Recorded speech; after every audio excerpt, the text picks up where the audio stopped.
Alors, rebonjour tout le monde. Comme vous voyez, je ne suis pas tellement habitué là, avec toutes ces affaires techniques-là, mais ça va venir.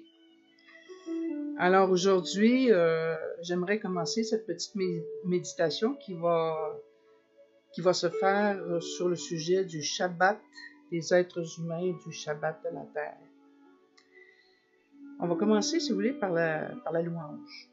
Comme disait le père Charles Vallière ce matin dans sa méditation devant le très saint sacrement qu'il fait tous les matins. D'ailleurs, je le félicite pour son initiative parce que ça regroupe au-dessus de 300 personnes sur Facebook.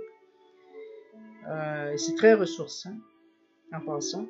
Je vous y invite, si vous avez la chance si vous avez le temps de le faire, de participer à cette rencontre qui est très ressourçante et qui est très apaisante aussi. Alors, il nous disait que l'être humain est fait pour la louange.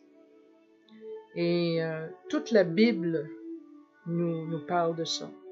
Les psaumes, l'être humain, l'homme est fait pour louer Dieu. L'homme a été créé à l'image de Dieu.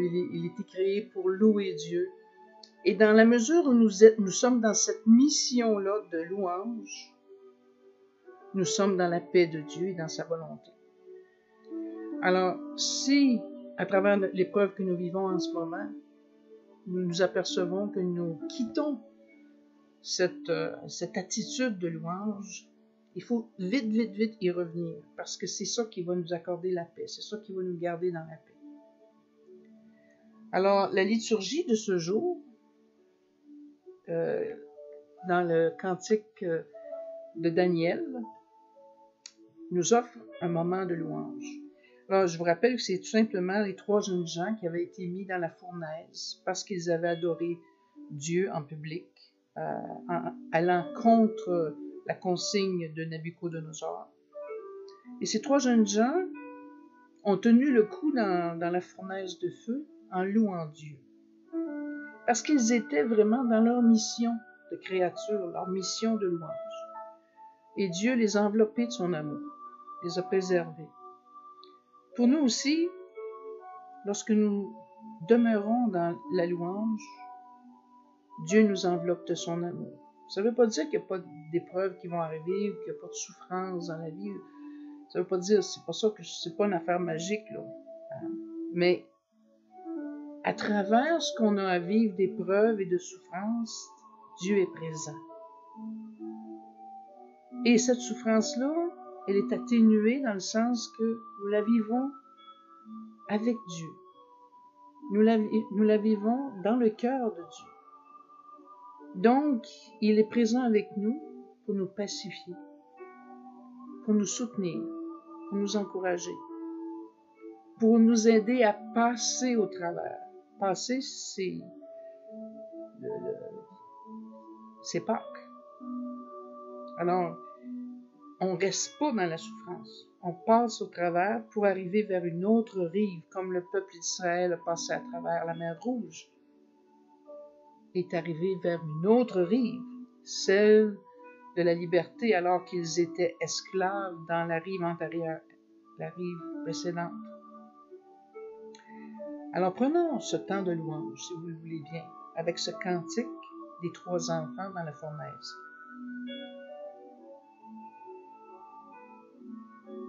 À toi, Seigneur, louange et gloire, éternellement. Béni sois-tu, Seigneur Dieu, toi le Dieu de nos pères.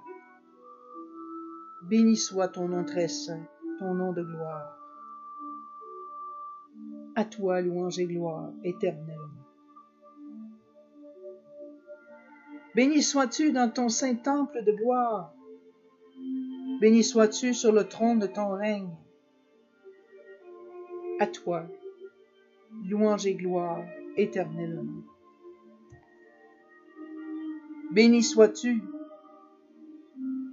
toi qui sondes les abîmes, toi qui sondes les reins et les cœurs, et toi qui sièges au-dessus des kéroubim.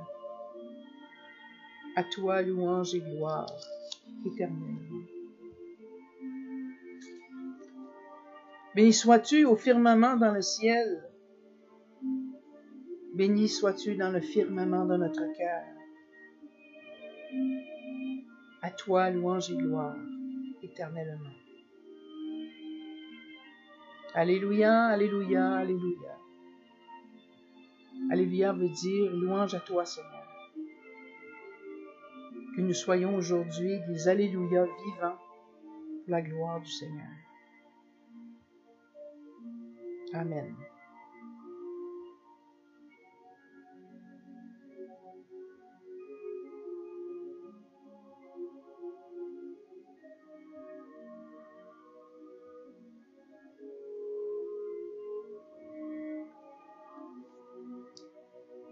Alors, qu'en est-il de ce fameux repos du Shabbat?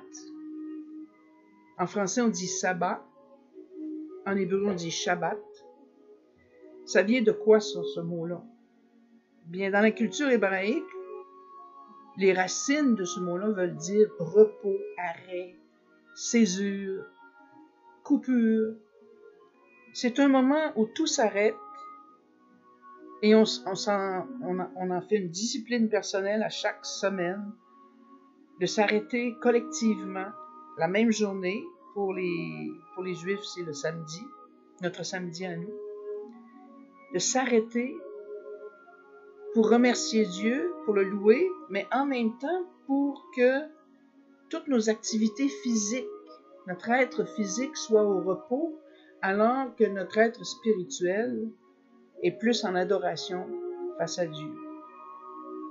C'est un moment aussi pour rencontrer la famille, c'est un moment pour resserrer les liens familiaux, resserrer les liens de l'amitié aussi, autant que possible autour de la Tanakh, qui est la Bible hébraïque, ce qui correspond à notre Ancien Testament. Il ne faut pas oublier qu'il s'agit ici du 3e des commandements que Dieu a laissé à Moïse. Et j'observe dans ma propre vie, puis dans celle de mes compatriotes, je me demande à quel point nous observons un temps réel et obligatoire, hebdomadaire, d'arrêt, de repos pour soi-même et bien sûr pour Dieu. On est tellement habitué au rythme du métro, boulot, dodo, métro, boulot, dodo, métro, boulot, dodo, 7 jours par semaine, qu'à un moment donné, on oublie de vivre. On oublie même qui nous sommes. Et on oublie aussi qui est Dieu. Alors, comme chrétien, on n'est pas étranger à cette culture, on n'est pas étranger à ce commandement. Pour nous, c'est le dimanche. C'est le premier jour de la semaine, le jour où le Christ est ressuscité. Qu'est-ce qu'on fait de nos dimanches? Et je dois avouer que pour ma part, pour me souvenir d'un temps réel de repos hebdomadaire le dimanche, ça remonte à très loin en arrière. Ça remonte dans ma jeunesse, où on faisait une sortie en famille pour aller à la messe. C'était dans ce temps-là, c'était pas juste la mode, c'était vraiment ce à quoi les gens croyaient. C'était la rencontre collective d'abord, pour louer Dieu. Ensuite, on allait, quand mes parents avaient les moyens de le faire, quand ça donnait, on allait au restaurant. Ou bien on avait un repas spécial à la maison, que l'on prenait tout le monde ensemble autour de la table. Le reste de la journée, c'était passé dans le repos, dans l'étude personnelle, ou dans le sport. Peut-être une petite sortie en famille. Et je me souviens que quand on recommençait notre semaine, on était comme renouvelé. C'était quelque chose de neuf. Et voici qu'avec ce confinement mondial qui nous amène ce petit machin, comme disait l'autre, ce petit virus là, qui vire tout le monde à l'envers tout d'un coup, là, que tout le monde est obligé de s'arrêter, c'est comme un retour d'ascenseur qui m'arrive direct d'en face puis qui me fait réfléchir sur le sens du sabbat, le sens du repos sabbatique. Que l'on ne s'autorise plus à prendre maintenant. Et on ne s'autodiscipline que très difficilement. à faire ça. On n'en voit pas le sens. Probablement parce qu'on a perdu le sens de tout ça. Et là, le sens de tout ça nous revient au visage. Et puis, c'est un repos sabbatique qui est presque devenu un carême dans le sens de 40, quarantaine, 40 jours. Bon, on pourrait continuer là-dessus, puis probablement que ça va être au-delà de 40 jours. Ça va peut-être se prolonger jusqu'à la Pentecôte, qui sait. On va peut-être vivre une effusion de l'esprit à la sortie de tous ces confinements. Espérons-le. Moi, j'y crois. Je pense que, à la lumière de tout ce qui nous arrive, je me dis, quand on va sortir de ça, justement, on va être très différent. Et pour ma part, la journée sabbatique du dimanche, ça va être quelque chose qui va être important dans ma vie. Ça va être vraiment un temps où je vais m'arrêter. Je le faisais avant, mais là, je vais le faire encore plus. Je vais comme y goûter un petit peu plus pour louer Dieu, pour le remercier, pas pour me couper du monde, non, mais pour être ensemble, collectivement, devant le Seigneur. Et je vous souhaite la même grâce, je vous souhaite cette grâce, de retrouver le sens du repos sabbatique. Et j'oubliais de dire qu'il ne faut pas oublier que pendant que nous vivons ça, la nature, elle se repose aussi. Hein? Puis au grand plaisir des écologistes, ils s'aperçoivent que les grands nuages de smog qu'il y avait au-dessus de certaines villes est en train de se dissiper tout doucement. Parce que les usines ne fonctionnent plus, il n'y a rien de ça.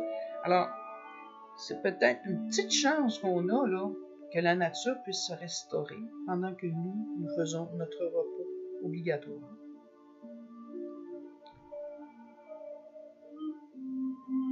Et j'aimerais terminer avec une prière devant l'icône du Christ Sauveur pour lui demander un repos de l'esprit pour chacun de nous. Il y en a parmi nous qui sommes inquiets pour des raisons financières, des raisons de solitude, des raisons de quand est-ce que ça va finir tout ça. On se sent dans un tunnel, on ne sait pas quand est-ce que on va en sortir. Ça, c'est comme quand quelqu'un est pris dans un ascenseur, là, puis il voudrait absolument sortir, puis il ne peut pas, là, parce qu'il est pris dans l'ascenseur. C'est comme, on souffre d'une claustrophobie psychospirituelle en ce moment. Alors, j'aimerais qu'on se présente devant le Seigneur. On va lui demander, ensemble, vous et moi, un repos de notre psychospirituel. Un repos de toutes ces pensées négatives qui nous arrivent, de toutes ces inquiétudes, où est-ce qu'on s'en va, qu'est-ce qui va nous arriver, patati patata. On va lui demander un repos de ça, c'est-à-dire un arrêt, une césure, un Shabbat. Comme si on se disait à notre esprit, là, wow, arrête, là. Pense plus à ça, là. Wow, c'est assez, là. Lève les yeux vers le Seigneur. Et là, on tourne les mains vers le Seigneur. On tourne le regard vers le Seigneur. Ce qu'on va faire maintenant.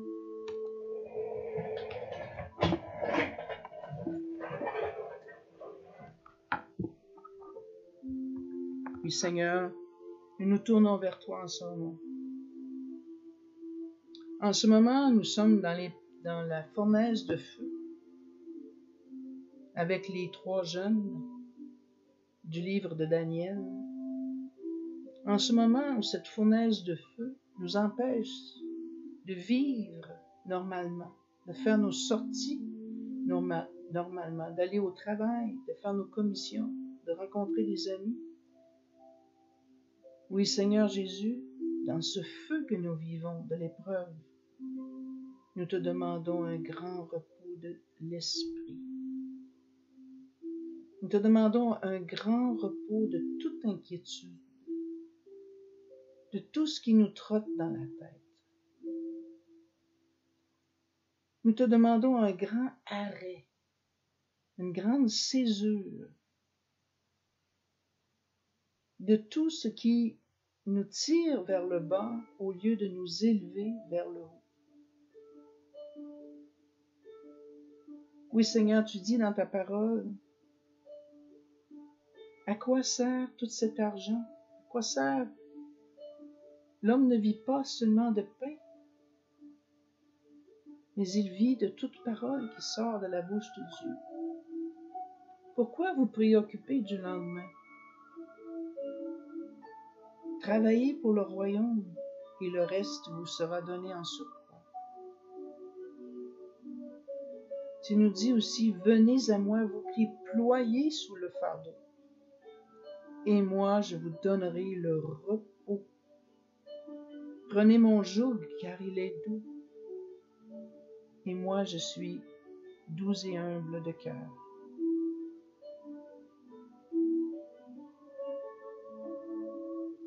Et Seigneur, que ces paroles retentissent au fond de nous-mêmes, pour nous faire sortir de ce tunnel de feu qui nous empêche d'être libres intérieurement.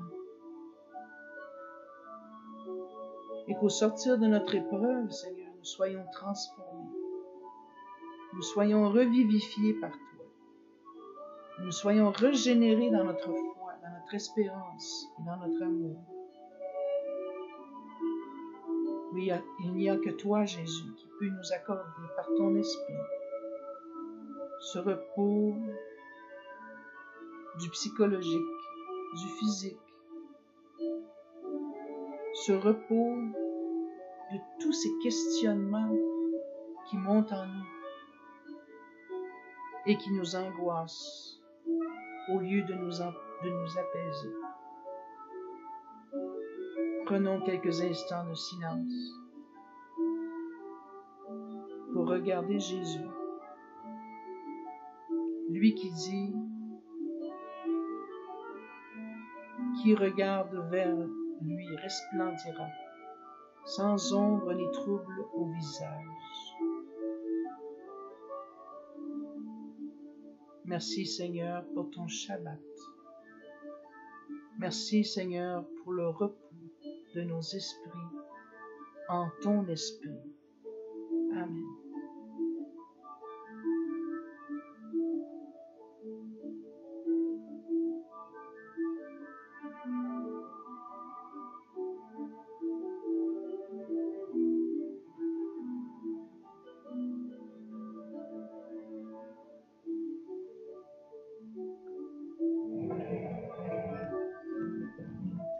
Alors voilà, j'espère que ce temps de méditation vous a apporté un petit peu de repos, de paix. On se retrouvera bientôt pour une autre méditation en lien avec ce que nous vivons maintenant, mais toujours à partir de la parole de Dieu. Nous irons nous promener un petit peu dans le désert avec le peuple d'Israël, qui a vécu ces moments d'épreuve et qui en est sorti. Alors, je vous souhaite une bonne journée, un bon repos, un bon Shabbat spirituel. Amen.